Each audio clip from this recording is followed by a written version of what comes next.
suis heureux de pouvoir partager avec vous une nouvelle série de prédications. C'est en quelque sorte une série qui devrait nous permettre de mieux comprendre et saisir l'Ancien Testament et de pouvoir mieux apprécier ce texte de l'Ancien Testament. Et il y aura donc plusieurs sujets qui vont être abordés tout au long de cette année, l'année prochaine, assez espacés.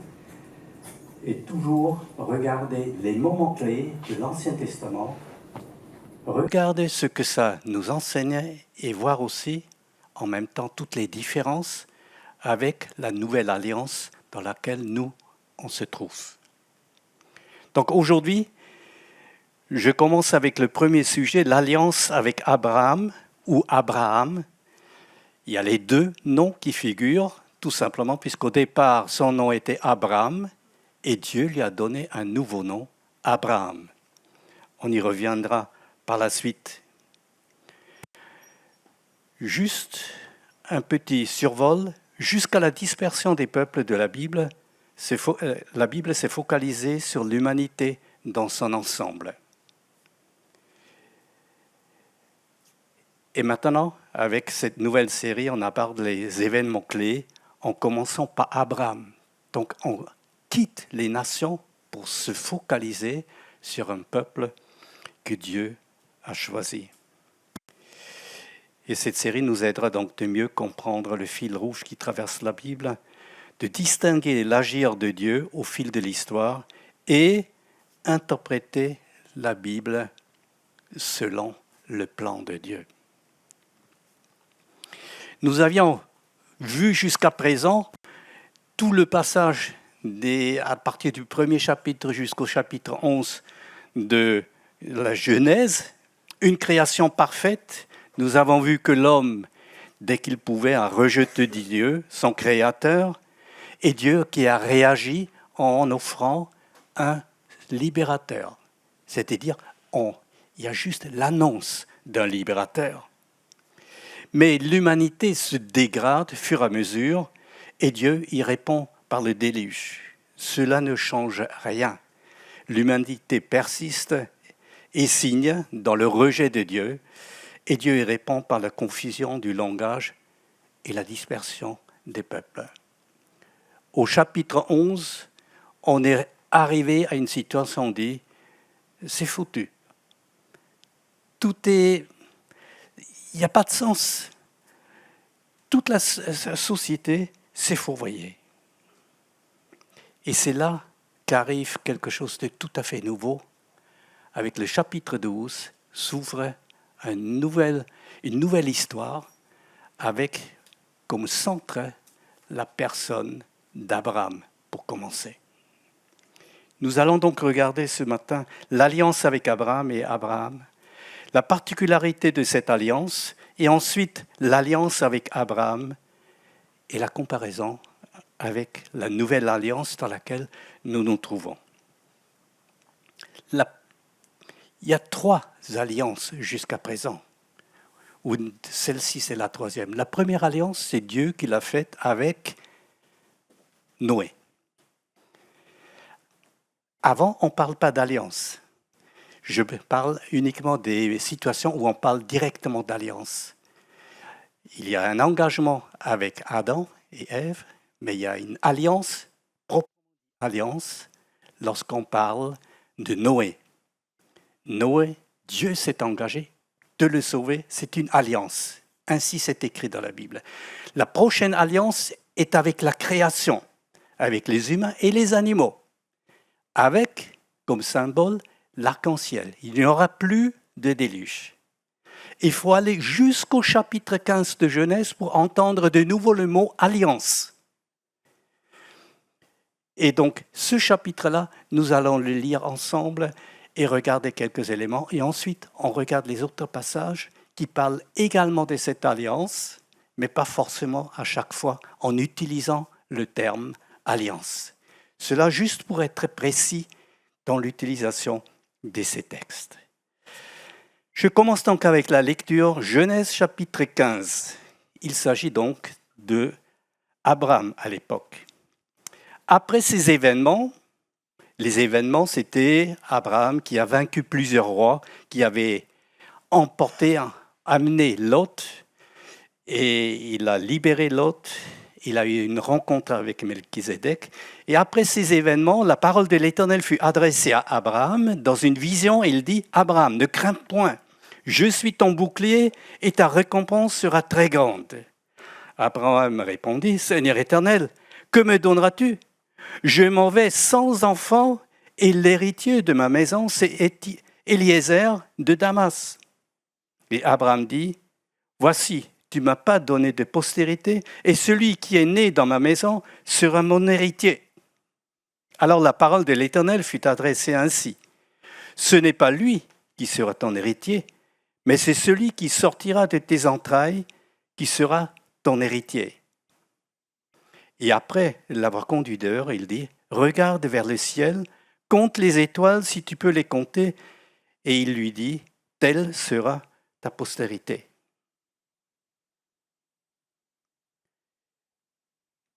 Abraham, il a un certain âge. Et sa femme également. Sarah doit avoisiner les 75 ans. Et Abraham, 10 ans plus, 85 ans environ. En principe, il n'est plus possible d'avoir des enfants à cet âge, sauf aujourd'hui, avec toutes les interventions humaines où on essaie de prolonger la possibilité d'avoir un enfant jusqu'à je ne sais pas quel âge. Mais à l'époque, ça n'existait pas. Une femme qui devait avoir un enfant à cet âge-là, c'était tout simplement impensable. Du coup, la réaction est normalement de dire c'est une promesse dans l'air de dire tu auras un enfant. Alors ici, autour de 85 ans, Abraham entend que sa femme, fort âgée, recevra un enfant et qu'il y aura une descendance nombreuse. Et Abraham eut confiance. Et Dieu dit, Abraham eut confiance à l'Éternel qui le lui imputa comme justice. Et ainsi Abraham est devenu l'exemple pour nous. Il a fait confiance à une promesse de Dieu qui est insensée en quelque sorte, mais qui se réalise parce que c'est Dieu qui est à l'origine. Comment, aujourd'hui, un être humain peut être déclaré juste alors que dans notre conduite, nous ne le sommes pas? Nous faisons confiance à Jésus-Christ et de la même manière, cette confiance nous est comptée comme justice, la foi en Jésus-Christ. Continuons la lecture. L'Éternel dit encore, « Je suis l'Éternel qui t'ai fait sortir d'Ur de Chaldée pour te donner en possession ce pays. » C'est intéressant la chronologie. Dans le verset 6, nous avons lu que Abraham a eu confiance. Dans le verset 7, c'est l'Éternel qui a commencé bien en avant d'appeler Abraham de sortir de Ur en Chaldée, ça veut dire en Irak aujourd'hui, de remonter l'Euphrate pour s'installer à Haran, c'est dans la Turquie, du sud de la Turquie. Et lorsque son père décède, il fait le voyage jusqu'en Canaan.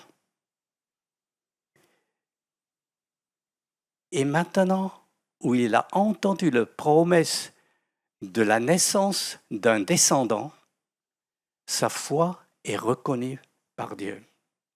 Et pourtant, Dieu avait déjà agi longtemps avant et l'a fait voyager d'un pays lointain pour arriver finalement en Canaan. Dieu agit dans la vie d'Abraham par grâce. D'ailleurs, Ur en Chaldée, ça rappelle un petit peu Babel. On n'est pas trop loin de Babel. Abraham répondit, Seigneur l'Éternel, à quoi reconnaîtrai-je que je le posséderai? Et l'Éternel lui dit, prends une génisse de 3 ans, une chèvre de 3 ans, un bélier de 3 ans, une tourterelle et une jeune colombe. Abraham prit tous ces animaux, les coupa par le milieu, et mit chaque morceau l'un vis-à-vis de l'autre, mais il ne partagea point les oiseaux. Les oiseaux de proie s'abattirent sur les cadavres et Abraham les chassa. Au coucher du soleil, un profond sommeil tomba sur Abraham, et voici une frayeur et une grande obscurité vinrent l'assaillir. L'Éternel dit à Abraham, sache que tes descendants seront étrangers dans un pays qui ne sera point à eux. Ils les seront asservis et on les opprimera pendant 400 ans. Mais je jugerai la nation à laquelle ils seront asservis et il sortira ensuite avec tes grandes richesses. Toi, tu iras en paix vers tes pères. Tu seras enterré après une heureuse vieillesse. À la 4e génération, ils reviendront ici, car l'iniquité des Amoréens n'est pas encore à son comble. Quand le soleil fut couché, il eut une obscurité profonde. Et voici, ce fut une fournaise fumante, et des flammes passèrent entre les animaux partagés. En ce jour-là, l'Éternel fit alliance avec Abraham et il dit, je donne ce pays à ta postérité, depuis le fleuve d'Égypte jusqu'au grand fleuve, au fleuve d'Euphrate. C'est un texte impressionnant. Qu'est-ce que ça veut dire de couper les animaux en moitié? J'ai vu ça déjà chez les bouchers, dans l'abattoir. C'est impressionnant, mais comment peut-on partager ces animaux, les déposer à l'air libre et ensuite être embêté avec les oiseaux de proie qui aimeraient se nourrir avec ces bêtes? C'est tout un symbole. C'est le symbole d'une alliance. Malheur à celui qui ne respecte pas les termes de l'alliance. Il lui arrivera la même chose qu'à ces animaux qu'on a déchirés, qu'on a coupés en deux. Et normalement, les deux parties, le suzerain et celui qui est son serviteur, passent entre les animaux pour signifier que cela arrive. Ce qui est frappant dans cette histoire, Abraham jamais passe entre ces animaux. C'est donc Dieu seul qui s'engage. Et ça, c'est quelque chose d'extrêmement important.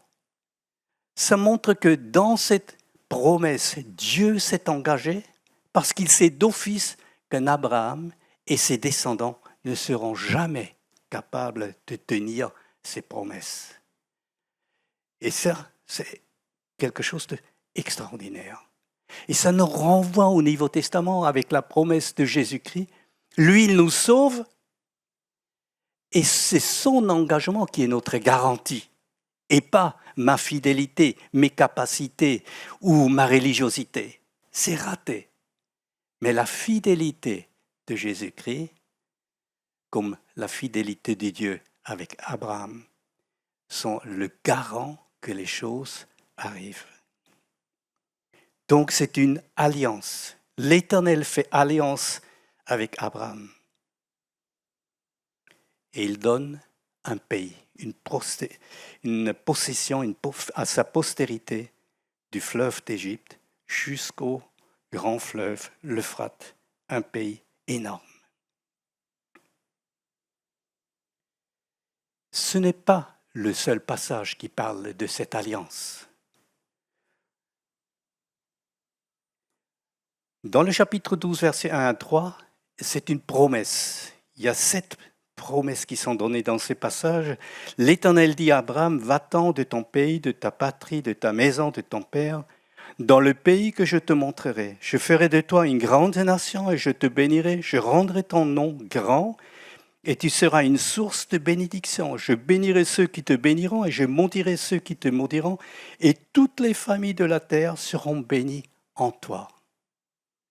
dans le Nouveau Testament, on fait allusion à ces textes pour dire « Ah, il y a un descendant d'Abraham qui a rempli cette promesse, c'est Jésus-Christ.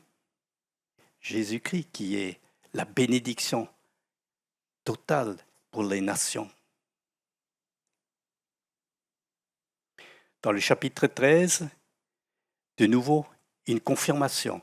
Le pays et la descendance est promis.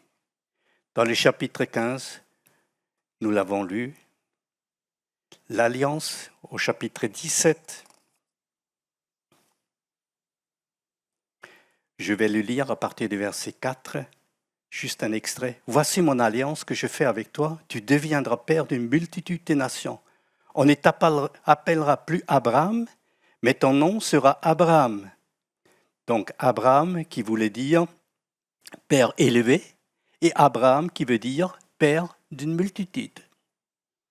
À ce moment-là, il n'avait pas encore de descendance, quand même. Hein? Il fallait faire confiance, toujours. Voilà, on ne t'appellera plus Abraham, mais ton nom sera Abraham, car je te rends père d'une multitude de nations.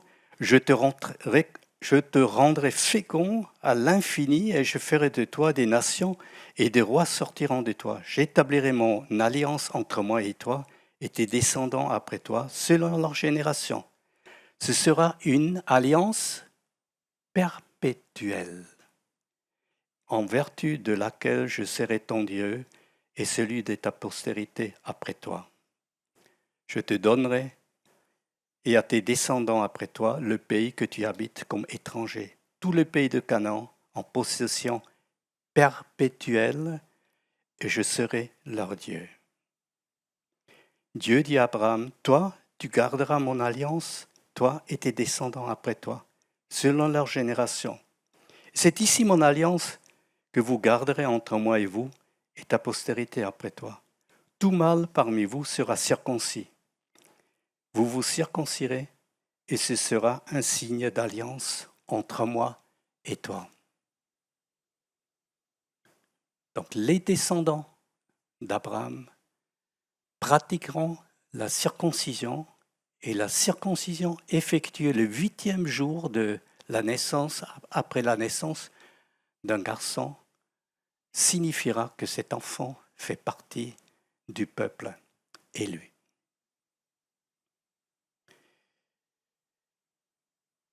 Et le texte nous dit que cette alliance se reporte donc sur les descendants.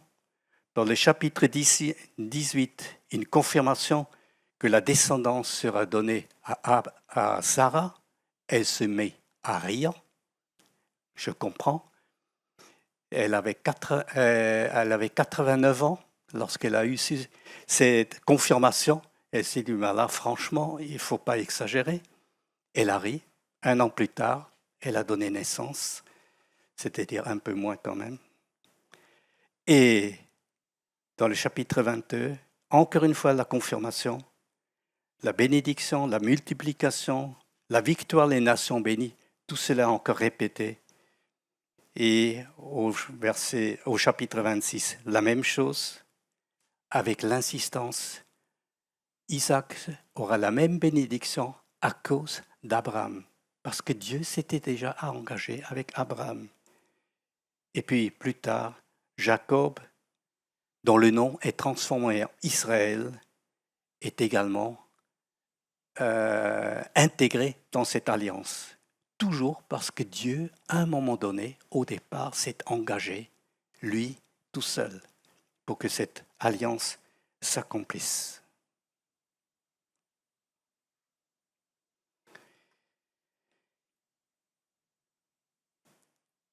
Une alliance, donc, extraordinaire. On va revenir après la dispersion des peuples. Après la dispersion des peuples, on aurait pu dire tout est raté. Dieu sème la pagaille en introduisant des nouvelles langues et la communication est brisée. Les peuples partent dans les différentes directions et on dirait ça s'arrête avec un rejet de Dieu. Dieu est rejeté par les nations, terminé. Et c'est là dans le chapitre 12, c'est Dieu qui appelle Abraham pour qu'il devienne un nouveau peuple. En Deutéronome, chapitre 32, versets 8 et 9, ce peuple élu issu d'Abraham se trouve juste avant d'entrer en possession du pays. Et on lit dans ce texte-là, c'est Moïse qui parle. Lorsque le Dieu Très-Haut a réparti les pays entre les hommes, il a fixé les frontières des nations. Il a placé chaque peuple sous l'autorité d'un être céleste. Mais il s'est réservé le peuple Israël. Il a pris sous sa protection les descendants de Jacob. Lorsque les peuples, lors de la tour de Babel, ont rejeté Dieu, Dieu les a en quelque sorte laissés partir. Alors, si vous ne voulez pas de moi, je vous abandonne. Et vous pouvez prendre Romains chapitre 1er et lire les mêmes choses pour les êtres humains qui ne respectent pas Dieu. Vous rejetez Dieu, Dieu vous abandonne ou vous livre à vos passions, à vos idées, à vos désirs.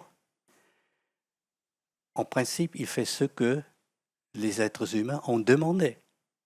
Mais aux yeux de Dieu, c'est un jugement qui s'abat sur les personnes. Donc, Dieu les abandonne aux êtres célestes, mais il se réserve un peuple à partir d'Abraham qui lui appartient pour toujours. Dans beaucoup de Bibles aujourd'hui, ce n'est pas écrit ainsi, comme vous le voyez ici dans ces textes. On a trouvé dans les textes de Qumran des documents qui parlent justement des êtres célestes. Il est compréhensible que les masoretes, les traducteurs juifs, ont pensé qui sont les êtres célestes, ce sont les juifs qui sont les fils de Dieu. Alors c'est eux, ils ont traduit par Israël. Et lorsqu'on a traduit la Bible en grec, on a trouvé, on ne peut pas écrire fils de Dieu dans ce texte-là, mais il faut écrire des anges, sinon c'est mal compris par les peuples de l'époque. Vous trouvez dans vos Bibles d'études, normalement, une note de bas de page qui vous explique cela. Sinon, vous pouvez toujours venir me voir, j'ai suffisamment de Bibles d'études pour vous montrer ces textes. Le deuxième texte va un peu dans le même sens, toujours dans Deutéronome. On se trouve donc juste avant la conquête de Canaan. Dans le chapitre 4, versets 19 et 20, « Ne levez pas les yeux vers le ciel pour contempler le soleil, la lune, les étoiles, toute la multitude des astres. Ne vous laissez pas entraîner à les adorer et à les servir. Le Seigneur votre Dieu a réservé ces pratiques aux autres peuples du monde. » C'est étonnant de lire quelque chose comme ça. Les autres peuples, ceux qui ne sont pas le peuple élu, pour eux c'est tout normal de suivre les idoles, les astres, les pratiques païennes. Et c'est quelque part, Dieu les a livrés à ces pratiques. C'est donc la conséquence de ce que nous avons vu à la tour de Babel. Mais vous, il est allé vous chercher et vous a fait sortir de l'enfer égyptien pour que vous deveniez un peuple qui lui appartient, comme vous êtes aujourd'hui. Le peuple Israël est tout à fait différent.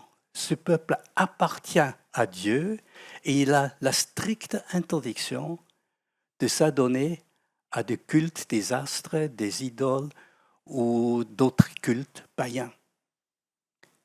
Et vous comprenez que ce peuple Israël, même s'il s'est mal conduit, est un peuple qui est complètement différent de tous les autres peuples. Il sort du lot. C'est le seul peuple qui a été choisi par Dieu.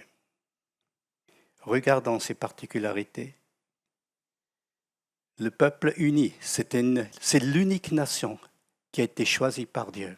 Il n'y a pas une deuxième nation qui a été choisie. C'est l'unique nation qui appartient à Dieu. Je n'ai jamais trouvé dans la Bible un autre texte qui dit « nation qui appartient à Dieu. C'est l'Église qui appartient au Christ, mais ce n'est pas la même chose. Unique nation qui appartient à Dieu, unique nation qui a reçu un territoire. Et l'unique nation qui doit obéissance à Dieu. L'Église doit de l'obéissance à Dieu, mais ce n'est pas une nation, vous comprenez bien. C'est toute la différence. Et cette obéissance se caractérise dans l'alliance d'Abraham, on n'est pas encore plus loin, on est juste dans l'alliance d'Abraham, se caractérise par la circoncision et l'exclusivité de Dieu. Écoute Israël, l'Éternel, notre Dieu, est le seul, l'unique Dieu. Personne ne peut prendre cette place, rester fidèle à ces dieux. Mais le peuple Israël est souvent indigne de ce privilège. Ils se sont comportés parfois pire que les nations d'alentour. Et ce peuple Israël était souvent sévèrement repris par Dieu.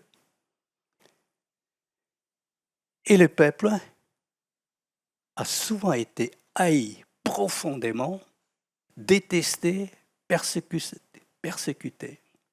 Et cela a déjà commencé du temps de Esther. Si vous lisez le livre Esther et vous voyez, ce peuple a dérangé, il faut les effacer de la terre. Et il n'y a même pas encore 100 ans, la même chose s'est répétée. On voulait aussi effacer. Et aujourd'hui, vous avez toute la haine contre ce peuple qui continue. On persiste des signes et on comprend que ce n'est pas uniquement puisqu'on n'est pas d'accord avec une politique, mais il y a une dimension spirituelle, c'est un peuple qui dérange parce qu'il appartient à Dieu.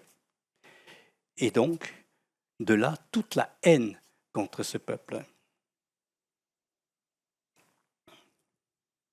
Regardons maintenant un petit peu les similitudes et les différences entre l'alliance avec Abraham et l'alliance dans laquelle nous nous trouvons dans la nouvelle alliance. Au départ, Dieu crée, il fait quelque chose des deux côtés.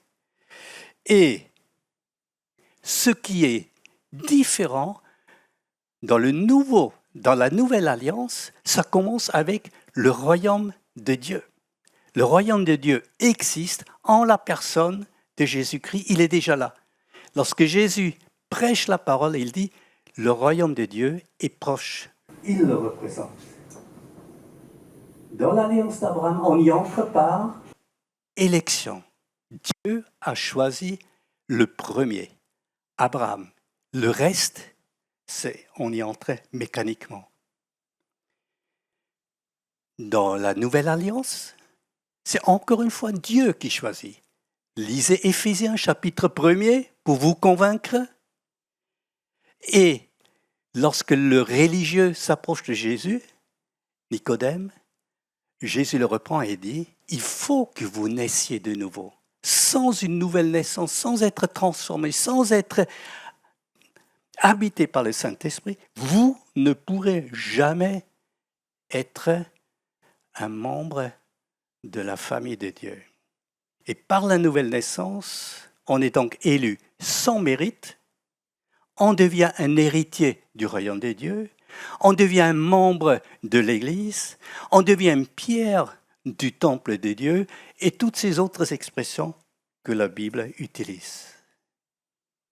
Abraham est mentionné comme étant une personne de la foi. Lors de l'Exode, le peuple a exprimé sa foi. Mais vous trouvez autant, même plus de situations où le peuple Israël a montré justement son incrédulité, sa rébellion. Dans la nouvelle alliance, la foi est indispensable.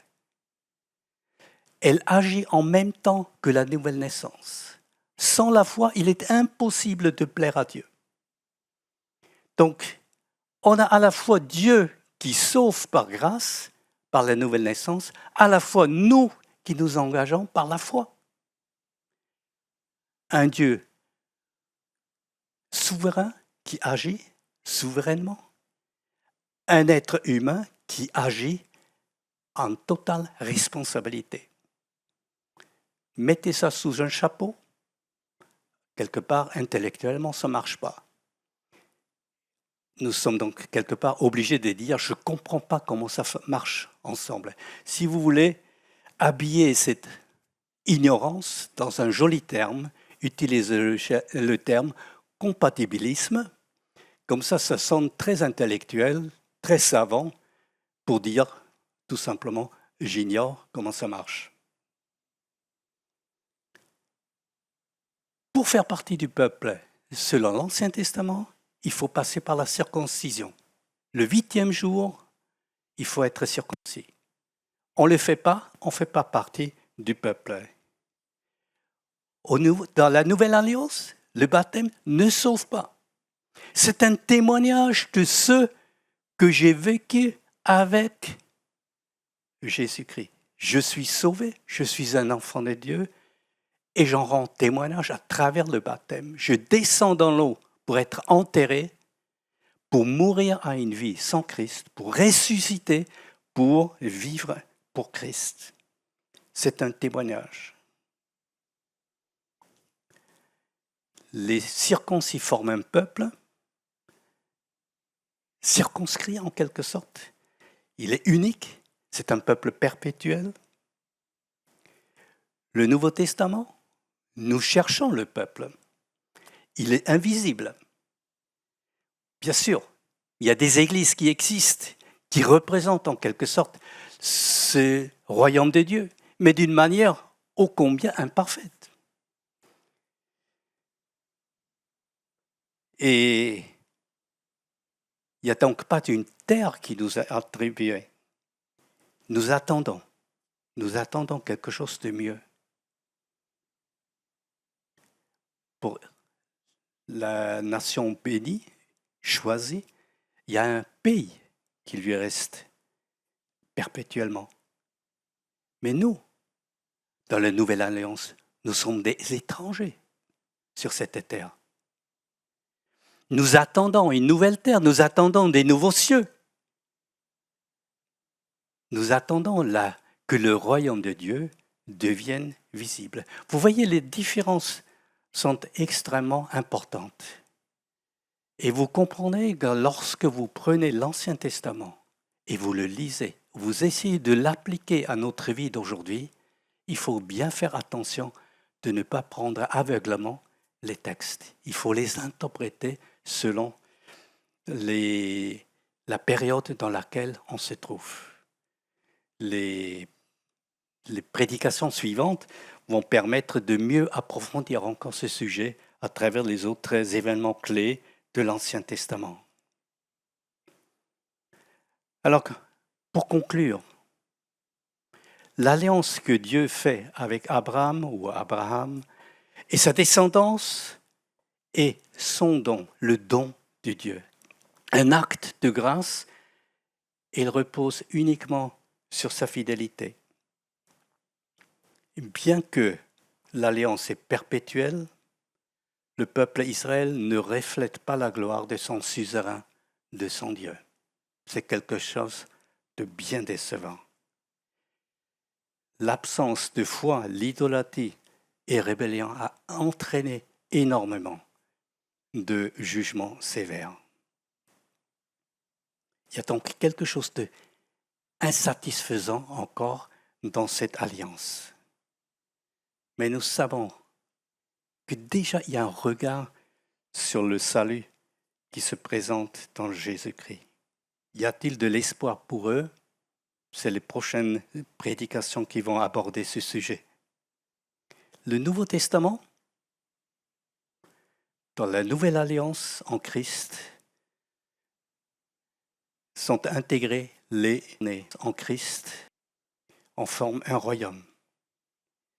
Et ce royaume trouve son expression dans les églises locales, imparfaitement. Ce sont des assemblées de personnes rachetées. ceux qui appartiennent à Christ, ceux qui sont lavés, sauvés par le sang de Christ. Et personne et rien ne pourrait les séparer de Dieu. C'est extraordinaire. Mais vous comprenez aujourd'hui, si vous regardez notre assemblée, lorsqu'il y a des personnes ici dans la salle, pas toutes les personnes appartiennent à Christ.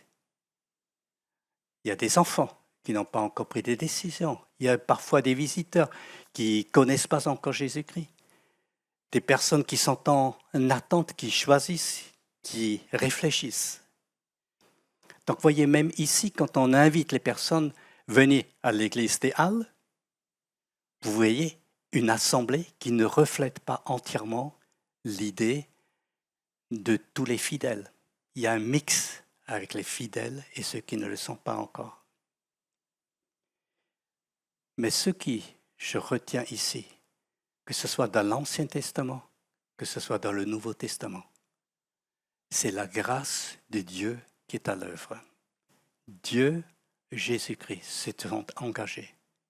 Et parce qu'il y a cette grâce, il y a de l'espoir, il y a l'assurance, la sécurité pour l'avenir. Puissent ces textes nous aider à mettre toute notre confiance en Christ, en Dieu. Amen.